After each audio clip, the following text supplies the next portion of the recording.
This is Super Yacht News with Sisman. Hi, welcome back to the channel. Okay, we've got a lot of news to get through today, so I'm going to go straight into it. Now, the first story is about motor yacht Sarafsa. Now, you might remember this vessel. She's an 82 meter or 270 foot vessel built in the UK by Devonport Yachts in 2008. Devonport Yachts is now Pendennis Shipyard Limited, and the vessel is said to have cost $75 million to build at the time. Now, the vessel was seized last year after Credit Suisse launched a legal battle over unpaid loans for totaling £57 million or $68 million. This was for the yacht Sarafsa plus an estate in the UK. The total loan was to cover both of those properties. And the yacht was formerly owned by Saudi Prince Fahad bin Sultan. So the yacht's been in Monaco for quite some time while it's been for sale by Burgess Yachts. Now, the news is that the yacht has sold and the vessel has since moved to Malta, and she's actually been renamed to Motor Yacht Pure. The new owner is apparently going to do a full refit on the vessel, have the hull painted and do other modifications too. I'm sure it needs it. It's a 16-year-old vessel, and it seems to, at least looking at the hull, it seems to have been neglected for some time. So what's interesting is the yacht was for sale with Burgess Yachts for 75 million euros. Now, bear in mind the original build price or cost was $75 million. So they were asking the exact amount this vessel cost 16 years ago. And then at the end of last year, they reduced it by 10 million euros to 65 million euros. I think it's almost certain to say that the vessel probably did not sell for 65 million euros, considering it's 16 years old. It needs that hull painting. The hull painting is a sign that not everything has been looked after on the yacht. Although we have had people from former crew from the vessel saying that internally the yacht was very well looked after, but you can't help but look at that hull and think, what else was skipped on if you can't even paint the outside? Former crew also said that the Prince wasn't that fussed about that, and he used to get them to paint onto the fairing with rollers, which is extremely unusual. A fairing is a substance that covers the steel hull of the yacht, and then they smooth it down, and then they paint it, properly paint it with spray guns and stuff like that in the shipyard. But they were painting it with rollers, so very unusual. So the vessel has sold. We don't know how much it's sold for, of course, and we don't know who the new owner is. But the new owner is keen to spend some money on the vessel, which is, like I said, long overdue. Okay, so we'll move on, and this is Motor Yacht Royal Romance. She's popped up on AIS again after being silent for almost a year. Now, this is a 93 meter or 305 foot super yacht built by Fedship in 2015. She has been in Croatia since then, since last year, and she was in Rijeka in Croatia, in the north of Croatia, and she was sat there after the invasion of Ukraine. The vessel was sat there for quite some time, and she was later moved to Trogir, which is further south near Split, into a shipyard there after threats against the vessel. Why were the threats? Well, we'll get into that. The yacht was formerly owned by a Ukrainian, former leader of Ukrainian's opposition party, Russian-friendly Viktor Medvedchuk. He is a Ukrainian citizen, but he was friendly with Russia. How friendly? Russian President Vladimir Putin is the godfather to one of his children. He was also gifted these presidential chairs from Vladimir Putin to Viktor Medvedchuk, and he kept these in the master cabin on board his 92 meter super yacht. And you can clearly see on them the crest of the Kremlin. Now, he was last year accused of treason by the Ukrainian government and was actually being held under house arrest, awaiting trial. Now, after the invasion by Russia, he allegedly went on the run. He later denied this, but he left his house, and he said that he left because of the danger of the fighting. And he was later apprehended by the Ukrainian authorities, and he was held again awaiting trial. However, later in the year, the Ukrainians and Russians had a prisoner swap, and he was handed over to Russia as part of that prisoner swap. Now, bearing in mind, he's a Ukrainian citizen. He was born in Ukraine. That's, if you ever needed any more evidence that he was a friend of Russia, there you go. He was handed over to Russia as part of a prisoner swap. So the reason why the yacht has popped up on AIS, well, a couple of things. First of all, the AIS has been switched off since May last year when she arrived in Trogia. And like I said, the vessel was being threatened and the crew were being threatened by Ukrainians living in Croatia because obviously because of the connection with Viktor Medvedchuk. Viktor Medvedchuk also, by the way, is married to a woman called Oksana Marchenko, who is a TV personality in Ukraine. In November 2022, a Croatian court granted a search of Royal Romance by the FBI in light of alleged money laundering allegations against Medvedchuk and his wife, Oksana Marchenko. And so a joint search with the Croatian police and the FBI took place on the yacht on the 19th of November. And the Croatian court ruled that the Royal Romance should be transferred to the Ukrainian Asset Recovery and Management Agency, or ARMA. And the court said that it was to preserve the economic value by selling it at auction. So they were handing it back to Ukraine. Ukraine said that they were going to sell the vessel and use the money to help rebuild Ukraine or fight in the war effort, or however they see fit to use that money. And the AIS has been switched off and the vessel still appears to be in Trogia. But there is a more important reason why we've brought it up, and that is that the vessel has had a flag change. So the original flag was Cayman Islands, and it was deregistered by the Cayman Islands in June last year, and it has since had no flag state registered against that yacht. And like I said, it's been sat in a shipyard in Trogia, out of the reach of these people in Rijeka who were plotting to attack the vessel and set fire to it. They even had a Facebook page where they were putting instructions on how to make Molotov cocktails to use against the yacht, which is obviously a very dangerous situation for the crew, who were mostly Croatian crew on board at the time, most likely still are now. But the yacht was, like I said, was deregistered from the Cayman Islands and it's just had a flag change today saying that it is now flagged to Malaysia. So that's interesting. We're following any developments there.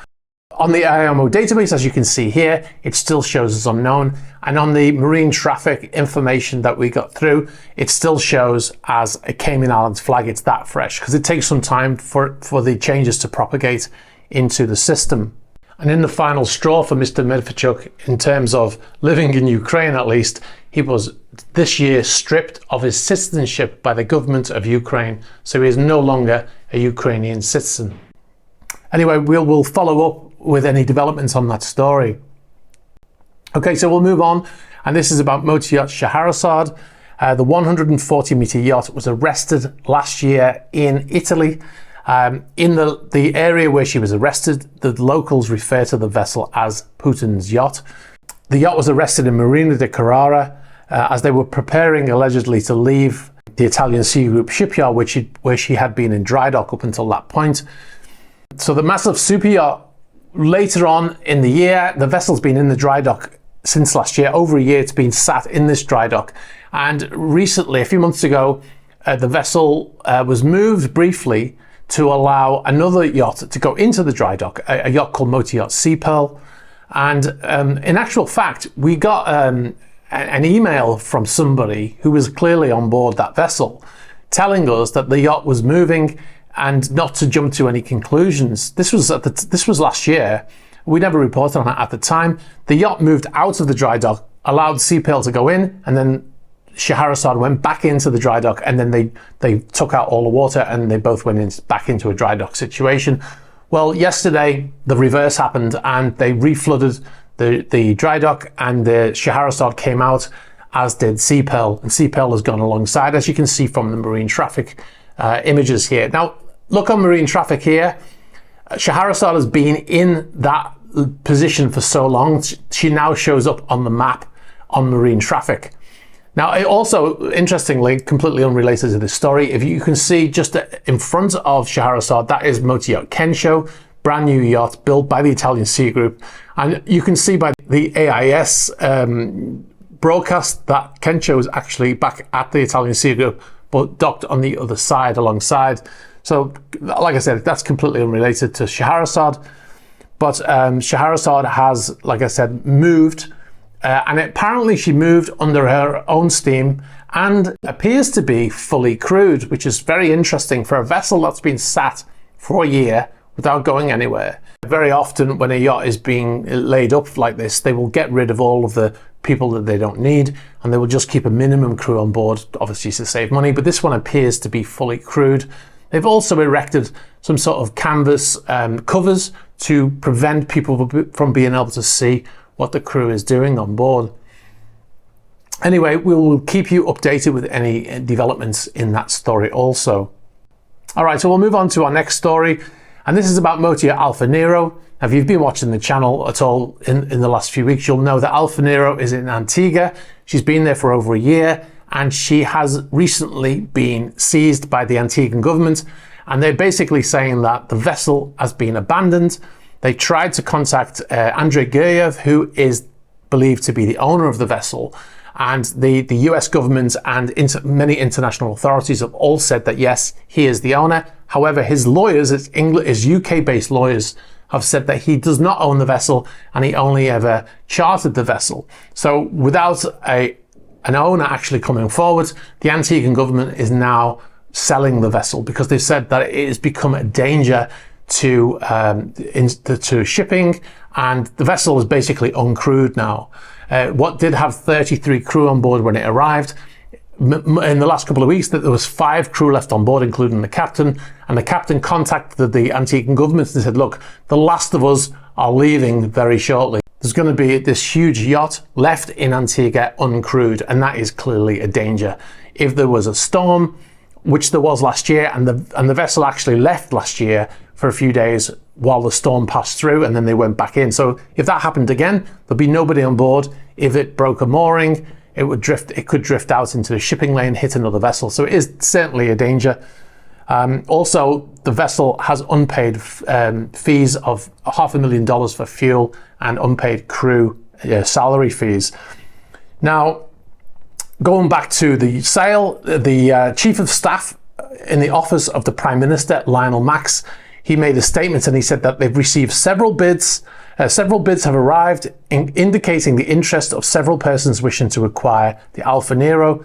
Although the bid is open to any amount, I've learned that there are 2 bids that have gained the attention of the government. One is for $53 million and the other is for $72 million. Now that's a very curious bid, if that is in fact a real bid, because the original price of the yacht was reported to be $82 million. So here is a yacht that is a number of years old. It has been neglected for the last year. It has unpaid bills. Obviously there's money owed on that. And they're saying that they've received a bid for $72 million. I'm a bit skeptical about that bid. Also, the government is saying that they've received a bid for $72 million. In other words, if you want to buy it, you're going to have to bid over $72 million. So there might be it might be a shill bid.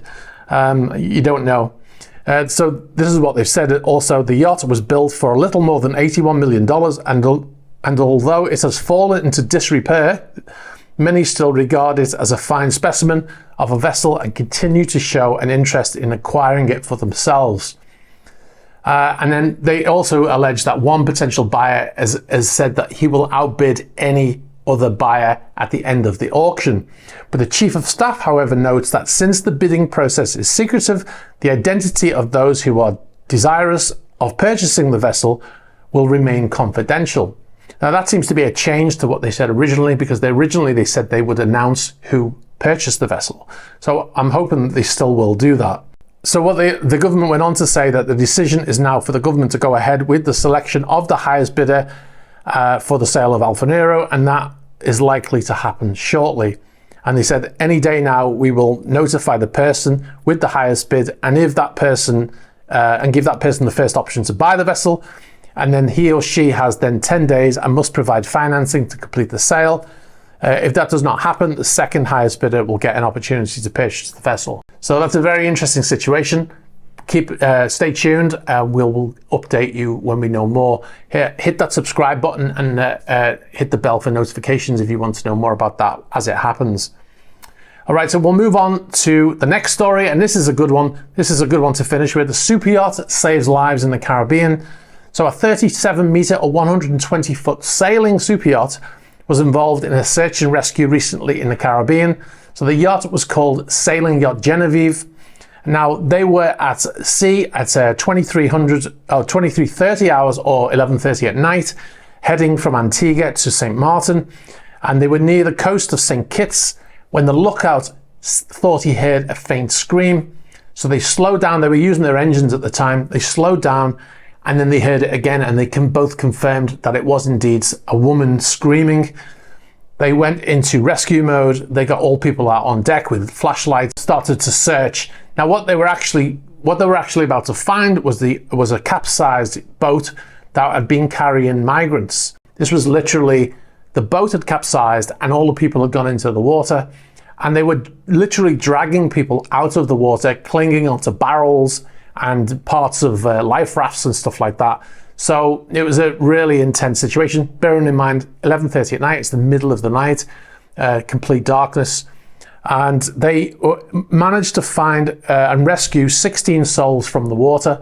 One of the survivors explained that they had left in a small boat from Antigua and were headed to St. Thomas with 32 souls on board when the boat's motor had broken down and they started to take on water and the vessel had capsized. So unfortunately, 16 people are still missing. Now this story was shared with Yachting World. It's a very interesting story. There's a lot of first-person explanations in here as to what exactly happened. I will put a link below if you want to check that story out. I don't want to just take everything from there without giving them the credit. So yeah, I'll put a link below and you can go and check that story out. It's quite the story, you know. All right, so before we leave, I just want to say thank you to all of our patrons for supporting the channel. All the money that we get from Patreon goes towards logistics and equipment for the channel. Now, if you want to join, you can join at patreon.com/esysman. So we just posted another in a new series of videos called Patron Chat, which are not published on YouTube. And you'll get to see other exclusive videos not published on YouTube, like the Atlantic vlog series. You'll get early access to features without adverts, and you'll get to suggest topics for future videos and get to ask questions for patron-only Q&As. Now, if you've got any information about any of the stories we've covered here tonight or any other stories, please be sure to get in touch. You can do so at in the normal way. The about page of the YouTube channel. You can get us on Instagram, on Facebook Messenger, and you can also get us on Threema. Be sure to like this video, hit the subscribe button, and hit the bell for future notifications. Very important to hit the like button. It helps with the algorithm. All right, guys, thanks very much for watching, and I'll catch up with you soon. Bye-bye.